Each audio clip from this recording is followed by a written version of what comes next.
comments today. What I'm saying is, and I don't think you're respectfully answering it, is should people go bankrupt because of an illness? Yeah, let me say this. Obviously, you would hope not. But let me say this. Here is, I'm sorry, instead of this, could we put up the plan on what the government pays for today? Because I think there's a misconception, and I'm sort of, I want to be talking to you to answer your question. Today, if you don't have the resources, you know, if you make less than $35,000 a year, which I'm supposing these people, catastrophic injury, unable to work, they obviously would not, you know, they can get Medicaid. They can get full benefit. Yeah, but they have to lose all of their assets before they would have to exhaust all of it. Well, I guess, you know, the question is, you know, can we change that part of the system? And I'll say this to you. I think everybody in this room could agree that, you know, that could be addressed. I don't think anyone that says they've worked all their life, they've paid in, you know, and they have a catastrophic injury. And the question is not will they be given health care. The question is will they have to exhaust all their deals. And that's a tough one. Thank you.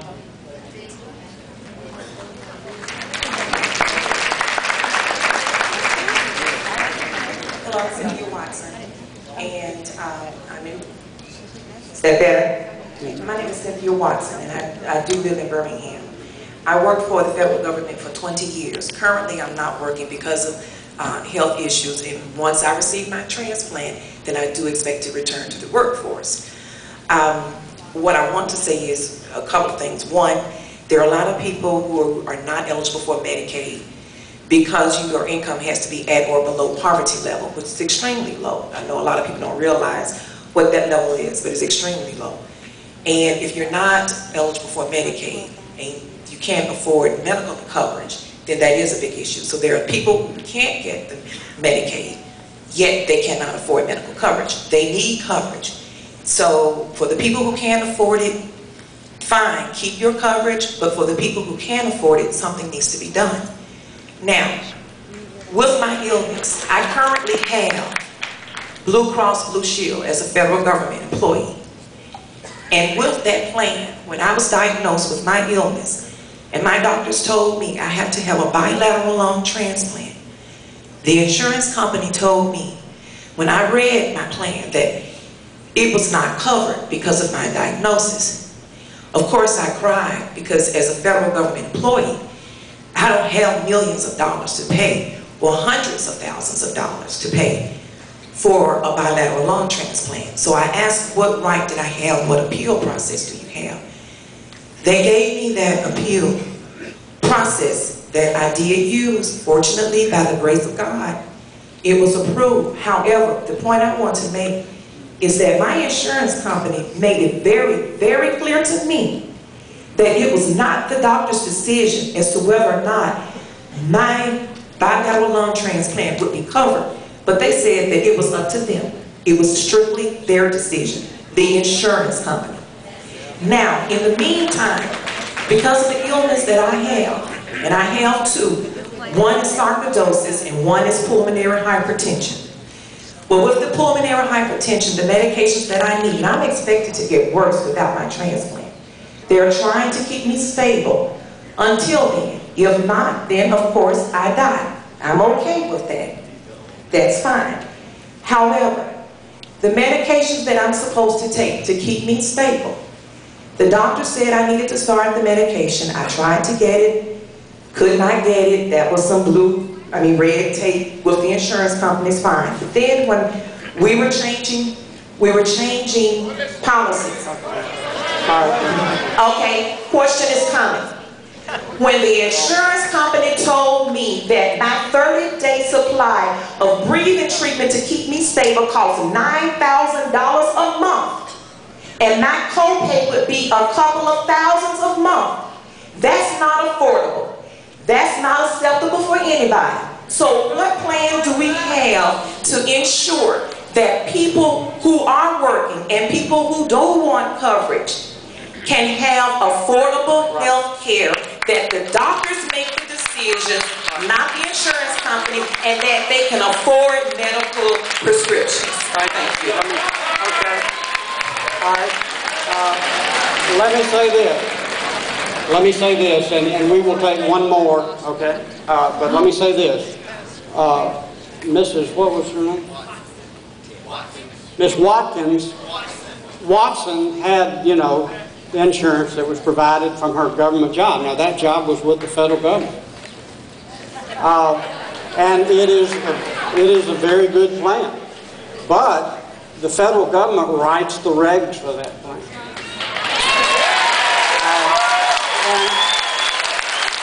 And I will tell you this.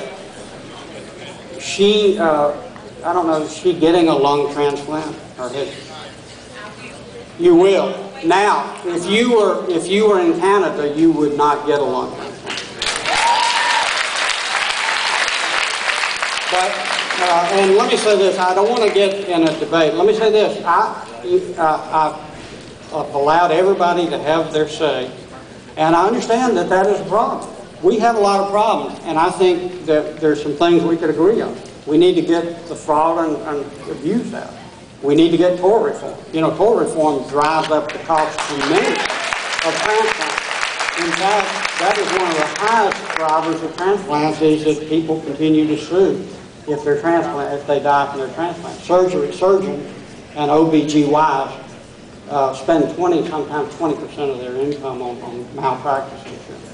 But let me say this: you are confronted with something, and I just don't see anything in this plan that makes it better. In fact, those countries that have gone to this have sacrificed. They've sacrificed that type of operation, and a lot of the proponents of this plan have openly talked about rationing care. I mean, that is part of what this plan is about, and I just don't think that government bureaucrats, and they are, you know, as opposed to insurance company bureaucrats, are going to do any more compassionate. My experiences have been they're less compassionate. But let me say, I'm committed to working with everyone on both sides of the issue to seeing on things we can agree on. I'm sorry, Mr. They told me not to ramble. That'll be my last ramble. How you doing? My name is Damon Watson, and the lady that just spoke before you first is my mother. And Where are you let's not interrupt Mr. Watkins, please. The lady that just spoke before you is my mother. Healthcare as an issue was never really the foremost issue on my mind until I realized that my mother is really actually facing a life-threatening illness. What I'm saying to you is that we need to pursue this as a measure. Where am I coming from with this? I'm coming from the fact that I am, in fact, a liberal Democrat, who in fact is currently applying to the United States Navy, United States Marine Corps. I haven't finished law school. I'm volunteering for combat duty. I don't have to do combat duty, but I'm doing that out of love for my country. Every person in this room, I genuinely have a love for you, just as Jesus would. What I'm saying to you is that just as I extend that kind of love, that kind of compassion, and it's not just about love and compassion, but it's about a recognition of what is necessary here. I recognize that in 1991, during the first Gulf War, one stealth bomber, cost $2 billion.